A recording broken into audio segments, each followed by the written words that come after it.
So hello everyone, નમસ્તે, વંદે માતરમ.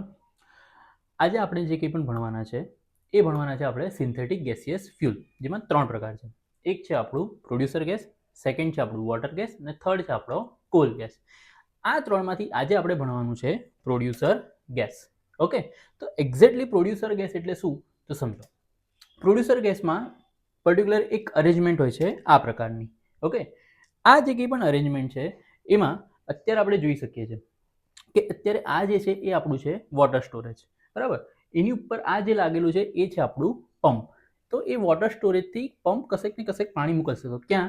તો એ મોકલશે વોટર જેકેટમાં. ઓકે, એની ઉપર જે છે કે એ છે ફર્નેસ. ઓકે, તો ફર્નેસની અંદર શું થશે તો ત્યાં આગળ જે કંઈ પણ કોલ હશે એ બંધ થશે. આ જે છે એ છે આપણું હીટ એક્સચેન્જર. જ્યાં આગળ શું થશે તો જે કંઈ પણ આપણું કોલ બંધ થશે ને આ પ્રોસેસમાં જે કંઈ પણ થશે ત્યાં હીટ એક્સચેન્જરમાં કોઈ બે વસ્તુ પોતપોતાની હીટને શું કરશે, ચેન્જ કરશે.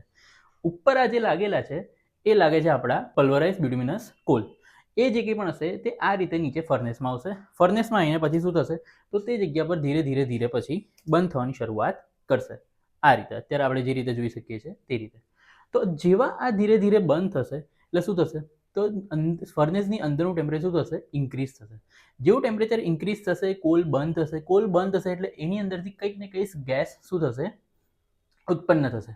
મીનવાઇલ બીજું શું થઈ રહ્યું છે કે અત્યારે આપણો આ જે કંઈ પણ વોટર સ્ટોરેજ છે ત્યાંથી શું થશે તો આપણું જે પંપ છે એ વોટર સ્ટોરેજમાંથી પાણી લેશે અને ક્યાં મોકલશે, આ જે કંઈ પણ ફર્નેસની આજુબાજુ લાગેલું છે એ વોટર જેકેટમાં. હવે આ વોટર જેકેટની અંદર શું થઈ રહ્યું છે તો ફર્નેસની અંદરનું ટેમ્પરેચર બહુ જ વધારે છે, બરાબર, અરાઉન્ડ 1100 ડિગ્રી સેલ્સિયસ જેટલું. થઈ શું રહ્યું છે કે એ ટેમ્પરેચરના કન્ડક્શન અને કન્વેક્શન જે હીટ ટ્રાન્સફરના મીડિયમ છે એના કારણે આ જે કે વોટર છે એનું ટેમ્પરેચર હવે શું થઈ ગયું, રાઇઝ થઈ ગયું છે, બરાબર.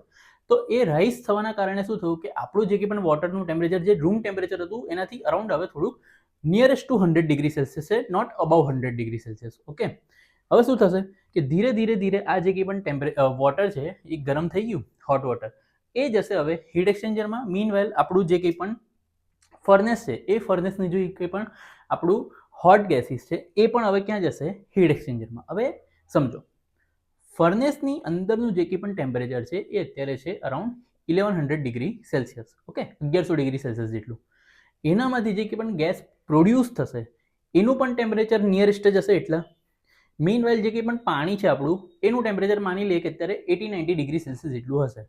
હવે એ જે કંઈ પણ વોટર છે H2O એને સ્ટીમમાં કન્વર્ટ કરવા માટે હવે કેટલું જોઈશે તો 100 ડિગ્રી સેલ્સિયસ જોઈશે. તો આ હીટ એક્સચેન્જરમાં શું થશે તો જે કંઈ પણ આપણા હોટ ગેસીસ આવી રહ્યા છે એ પોતાની હીટ કોને ટ્રાન્સફર કરે છે, કોના જોડે એક્સચેન્જ કરે છે તો જે કંઈ પણ ફર્નેસમાંથી વોટર જેકેટમાંથી જે બહાર નીકળ્યું છે H2O એને કરે છે. એટલે શું થાય છે કે જેવું અહીંયા હીટ એક્સચેન્જરમાંથી આપણું H2O બહાર નીકળશે, કન્વર્ટ થશે તરત સ્ટીમમાં. Got it? મીનવાઇલ આ જે કંઈ પણ હવે સ્ટીમ છે એ અહીંયા ગઈ, નીચેથી આ જે કંઈ પણ બીજો એન્ટ્રન્સ છે એ એન્ટ્રન્સમાંથી આપણને ત્યાં આગળ આવી રહ્યું છે એર. ઓકે, તો હવે એરની અંદર આપણને ખબર છે કે જેટલી પણ એર છે એમાં સૌથી વધારે પ્રમાણમાં જો કોઈ પણ ગેસ હોય તે કયો છે, નાઇટ્રોજન. અરાઉન્ડ 78% જેટલું હોય છે. ઓકે, તો આ જે કંઈ પણ નાઇટ્રોજન છે, મીનવેલ અહીંયાથી જે કંઈ પણ સ્ટીમ છે એ પણ કયું ફોર્મ થયું, H2O. તો H2O પ્લસ નાઇટ્રોજન આ દરેકે દરેક વસ્તુ હવે શેમાં જાય છે, ફર્નેસમાં.